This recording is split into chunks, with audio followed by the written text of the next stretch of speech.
دوستو، chairman P T I Imran Khan کی سابقہ اہلیہ ریحام خان کی لکھی گئی کتاب نے مارکیٹ میں آنے سے پہلے ہی تہلکہ مچا دیا ہے۔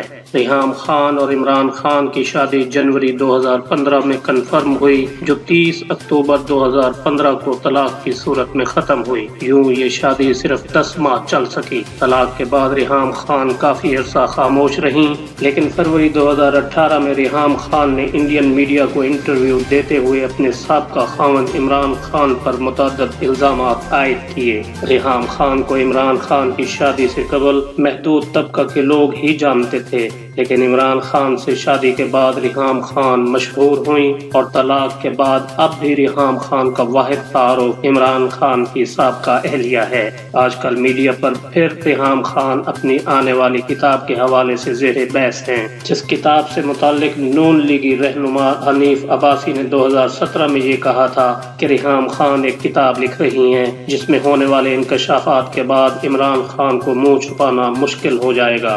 حنیف عباسی نے یہ بھی مزید بتایا تھا کہ یہ کتاب 2018 میں شائع ہوگی۔ اب ریحام خان نے اپنے پلان کے مطابق 2018 کے انتخابات سے قبل یہ کتاب شائع کرنے کا فیصلہ کیا ہے۔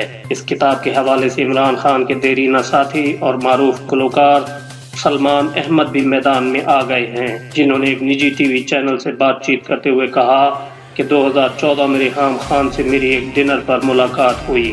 ریحام خان نے مجھے پولیو کے خاتمے میں جاری مہم میں مدد کی بھی آفر کی تھی۔ اس کے بعد جب 2014 میں اسلام آباد میں دھرنا ہوا تو ریحام خان نے مجھے مسلسل SMS اور فون کر کے کہا کہ میں عمران خان کا انٹرویو کرنا چاہتی ہوں۔ عمران خان نے اپنی بے پناہ مصروفیات میں سے چند منٹ نکال کر انٹرویو ریکارڈ کرایا۔ اس انٹرویو میں ریحام خان ایک جرنلسٹ کی طرح پیش آئیں، مگر جب طلاق ہوئی تو ریحام خان نے مجھے ٹویٹر میسیجز کیے، ای میلز بھیجیں، جن کا مقصد یہ تھا کہ میں ریحام خان کے ساتھ مل کر خان صاحب پر کیچڑ اچھالوں اور وہ بدلے میں مسلم لیگ نون کے ٹاپ لیڈر کے ساتھ مل کر میری مدد کریں گی۔ سلمان احمد نے مزید کہا کہ میں نے ریحام خان کی اس پیشکش کا کوئی جواب نہیں دیا۔ اسی طرح معروف اینکر اور پی ٹی آئی رہنما حمزہ علی عباسی نے اپنے ٹویٹر اکاؤنٹ پر یہ پیغام شیئر کیا ہے کہ انہیں ریحام خان کی کتاب کا مسودہ پڑھنے کا اتفاق ہوا، جس کا خلاصہ یہ ہے کہ عمران خان اس کرۂ ارض پر سب سے زیادہ برا آدمی ہے اور ریحام خان تہجد گزار اور نیک خاتون ہیں۔ عمران خان دین سے بہت دور ہیں، نماز روزہ کے قریب نہیں گزرتے، جبکہ شہباز شریف بڑے اچھے آدمی ہیں۔ دوستو، کتاب کی ٹائمنگ بہت زیادہ اہمیت کی حامل ہے، جس کا واحد مقصد عمران خان کی شخصیت پر کیچڑ اچھال کر پی ٹی آئی کو آئندہ انتخابات میں کامیابی حاصل کرنے سے روکنا ہے، جس کے پیچھے یقیناً PMLN کا ہاتھ ہے۔